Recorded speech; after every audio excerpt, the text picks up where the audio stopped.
Everyone, it's Kanga here, and with the new season of Apex Legends comes a new legend tier list from me. I'll have some timestamps on the screen now as well as in the description of this video for each character, but I'm going to mention a few things first. If you want to get straight into the tier list, skip ahead to the time you can see on screen for Bangalore. But yeah, this tier list is pretty general in terms of not being catered specifically towards ranked or casual play, but instead just purely how legends currently pair up against each other. I've made 2 tier list videos before for Apex, and I really enjoyed seeing all of the comments and what people had to say on the topic, and while I encourage you to add anything you think I missed or got wrong, just do your best not to be too toxic about it. I think that every single legend in the game has the ability to be the best in the right hands, but obviously some legends are going to be easier to do well with than others, and simply are easier to get more value out of. Lastly, before I hop into this, please keep in mind that I'm making this video only a day or 2 after the release of Season 8, so if in a few weeks you're watching this after some massive nerf, don't complain about me placing Legend too high, as it turns out that I can't actually see into the future. With that all out of the way though, let's get into my tier list for Season 8 of Apex Legends. Going alphabetically, we're going to start off with Bangalore. This is one of the legends that I've had the least experience playing, excluding some of the more recent releases. However, she's always a pretty solid pick, especially with how her smokes can be utilized more effectively to cover large areas and create choke points in different parts of the map, and the same can be said for her ultimate too, which is even better for locking people inside a building so you can reposition and get a better angle on them. Having said that, you can obviously still use it as more of a zoning tool out in the open, making it a bad idea for enemies to come through, but when used in this scenario, it's obviously quite easy for the enemy just to run out of it. I personally love her passive and think it's one of the better ones in the game, which adds to her already great kit. Bangalore's in a pretty fair state right now, evident by the fact that she didn't receive any changes at the beginning of Season 8, so I'd place her in the A tier for now. Next up is Bloodhound, who's one of my favorite legends to play right now, and even though they originally started off as being one of the weak legends in the game, I think that right now they're one of the best picks you can have on your team. They're objectively easier to play than Crytpo, who will generally play a somewhat similar information gathering role, but I'll talk more about him later. Bloodhound's tactical is great for pinpointing where enemies are and can help you decide when the right time to peek is, as you can see when they're doing things like healing or reloading without the presence of audio cues. Their ultimate is really fun to use and will nearly always give you the advantage in a fight. However, at times it can feel somewhat underwhelming, almost as if you just have a permanent digital threat scope with a speed boost. Nonetheless though, I'm a massive fan of Bloodhound's passive, not only for seeing how recently people have passed by an area, but specifically when it comes to tracking down people in the middle of a fight. Where they're at now, I think Bloodhound is well deserving of a spot in the S tier. Caustic is in a pretty strong spot at the moment, however it's probably one of, if not the most situational legends in the whole game. Out in the open, his gas canisters are quite easy to avoid unless you're placing them around corners or under ledges, and even then there isn't much stopping you from moving away from them. On the other hand, he can lock down a small indoor area better than anyone else in the game. His passive feels somewhat lackluster. It just feels like such a weak passive to be unaffected by his own gas, although I guess also being unaffected by other Caustic's gas somewhat makes up for that. Even though I said that Caustic is very situational, which I still think is true, there's also very few situations where there's going to be no building or no small area that he can lock down using his abilities, so I'm going to put him in the A tier. Crytpo is the 4th legend that I'm going to cover on this tier list. I think overall he ranks somewhere in the middle, considering what I mentioned earlier about this being a general tier list. If you play Crytpo and have good comms with your teammates, he instantly becomes an incredibly strong pick. However, with the lack of comms in random games, he's one of the weak legends you can have in that situation. His drone offers a diverse way to gain intel, but if he gets shot out, not only can not be used again, it also puts its ultimate out of commission for the same period of time. Having said that, the way he disables enemies is really useful, and again with the right timing and comms, he can be one of the better legends. One thing a lot of people forget when it comes to Crytpo is how he, or more accurately, his drone reacts with respawn banners and beacons. Using his drone, he can do both from far away, which is something that no other legend can do. With all that in mind, I think Crytpo is towards the lower end of the A tier.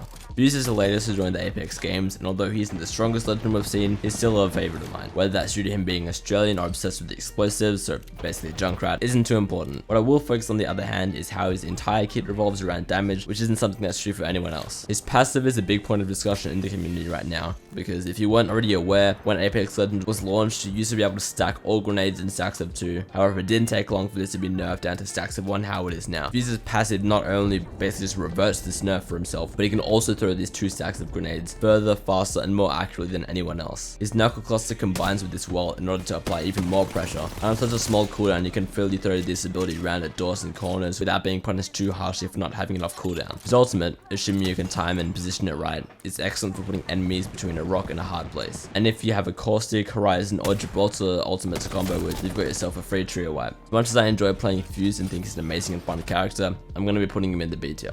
Gibraltar has always been one of the stronger legends within Apex, and that remains true in Season 8. No character can offer the same protection with his shield dome, and his combination of reduced damage being a defensive legend, as well as the gun shield, is a force to be reckoned with. And even if you have slightly worse aim than your opponent, you can probably hit them for more than they can hit you as Gibraltar. Going back to the shield dome, its ability to give you faster heals is often a game changer and can easily allow you to get back to full health before the enemy can reach your position. The ultimate combos with fuses quite well, as it's able to rain down missiles on anyone who's stuck within the ring of fire. There isn't much else to say about Gibby, and I'm going to be placing him in the S tier. While Horizon is no longer the center of attention, she's undoubtedly one of the strongest legends in the games. Her passive is often the last thing people talk about with her, but it's a lot more useful than people seem to realize. The extra second or two you save after taking a fall can be enough to help you pop her shield cell, and the extra mid-air movement will allow you to be more unpredictable while moving through the air. The tactical, despite being nerfed, is still very strong for you and your teammates to surprise the enemy with some unexpected verticality. Or you can throw it behind the enemy cover and propel them into the air when they least expect it, making them an easy target. Her Black Hole ultimate is excellent too. You can drag people out from behind of cover using it when they least expect it, and when trying to run from it, enemies will have a really easy to predict movement pattern. Despite her nerf, I think she's still a better choice for team ability than Wraith, and as a result, I'll be putting her in the S tier. Lifeline has always had a solid foothold towards the top end of the meta, and that has stood true in Season 8. Her passive is undoubtedly the best in the game. Being able to give yourself cover while reviving is crazy. Obviously it can be destroyed, but it's still invaluable time that you buy yourself, and unless your teammate is in a really bad position, it's normally easy enough to hold off the enemies until the revive is completed. Her healing drone is great for healing up in tight situations, such as if you've just gotten out of the ring, and it also doesn't hurt to just get a few extra health points while hiding behind cover. Her ultimate is great too, and it's only strengthened if you feed her ultimate accelerants. As far as I'm concerned, Lifeline is on the top of the A tier. I won't be going anywhere without a major nerf or rework. All of her abilities make her an amazing team player, and they're all very easy to use. Loba has always been pretty weak and towards the lower end of the meta since she was released, and the fact that her teleport ability is quite buggy is no help whatsoever. Her passive is okay for saving time, and while it definitely can be helpful here and there, it's so situational as there actually has to be an item of that tier there, unlike most passives which are used every other fight. Her teleport is great and can catch enemies off surprise, but the range could use a buff in my opinion, and again, sometimes it just won't even work. Where she is now, I don't think her current kit is enough to get her any higher than the C tier. As far as I'm concerned, Mirage's abilities are lackluster and will rarely fool a decent opponent, and even if they are briefly bamboozled, it probably won't be long enough to have a massive impact. The ultimate does make for a good get out of jail free card and enables you to reposition pretty well, but it tells the enemy that you're probably in a pretty bad situation when you use it, so their top priority is going to be hunting you down, meaning that you might not end up making it too far anyway. His passive is cool and can come in clutch, but the fact that it happens after he dies will more often than not mean that it's too late. I'm going to put Mirage in the D tier, which I'll cover some backlash for I'm sure, but I don't think there are many legends worse than him. Octane's recent buff with the launch of Season 8 went under the radar for a lot of people, but I think it's launched him towards the top end of the meta. In my last tier list, I said that his ultimate was basically a worse version of Pathfinder's, but now that's pretty much been flipped. Now that you can choose how far or high you want to go with Octane's launchpad, it makes it a lot easier to throw down wherever you want, and know that you'll be able to nearly instantly get to multiple places of advantage, whereas Pathfinder's ultimate will only get you from A to B, and that's it. I have more to say about the Pathfinder v Octane comparison, but I'll mention that in a sec. Octane's passive not only fixes the only downside to his tactical ability, but can also make healing on the run or while refilling shields a lot easier. Octane was already a lot of fun to play, but now that he's actually good, I think we will see him being played a lot more, and he might even get a higher win rate. With all that in mind, I'm going to place Octane in the top end of the A tier.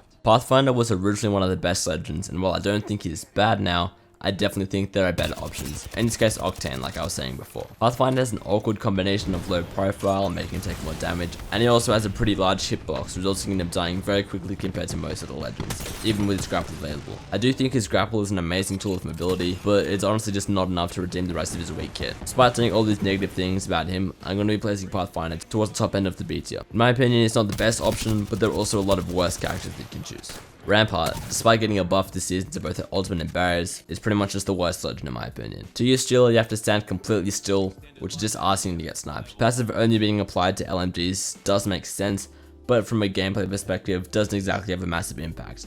I personally think that her having a larger magazine for all weapons would be a better passive, but maybe that'd be too strong. Her kit as a whole feels weak to me, and a better approach could be a rework instead of small buffs every few weeks. But with all that being said, I'm going to put her above Mirage in the D tier. Revenant hasn't been changed too much since it's released, but despite this, he's fallen in the meta standings in my opinion. The most useful ability in his kit was his silence, particularly against legends such as Wraith and Pathfinder, since it restricts them from using their key abilities. Unfortunately for him, these two legends have started to become a lot less popular over the past while, and as a result, his silence loses some of its value. Obviously, it's still good to hit a fuse with your silence and for him not to be able to fire his knuckle cluster at you, but it's just not the same as a Pathfinder without his grapple. His ultimate feels underwhelming and his passive is fairly weak, so with that in mind, I'm going to put Revenant above Loba in the C tier.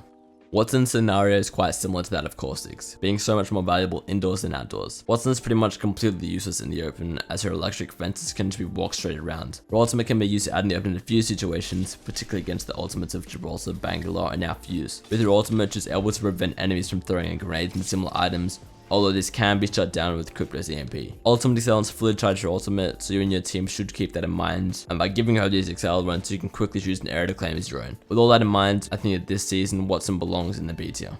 Wraith is nowhere near as good as she used to be. This is due not only to continuous nerfs, such as the one to her hitbox just at the start of this season, but also the addition of characters with better, more versatile mobility like Horizon. Having said that though, her passive is really useful, as you can know when enemies are nearby before they even shoot at you, and by relaying this information onto your teammates, you can quickly turn the advantage of the fight to your favor before it even starts. Her tactical ability feels very clunky to me, with a few seconds where you're still vulnerable before phasing, plus it's very easy for enemies to follow you out of it and kill you then. Her portal can be good to quickly get in and out of fights for both you and your teammates, and you can also camp it to get some easy kills, although that's a pretty cheesy strategy. With that in mind, I'm going to be putting Wraith as an A tier legend, which I'm sure a lot of you will be unhappy about, but at the end of the day, that's my opinion on the matter. With all that being said though, you can see my final tier list up on screen now. Once again, all this is my opinion, and chances are you'll think some of it is wrong, and I'm more than happy to discuss that in the comments of this video. Otherwise though, that's really all there is to this video. Let me know if you want to see any more Apex content in the future. Otherwise though, that's it for me for now, and I'll see you all next time. See ya.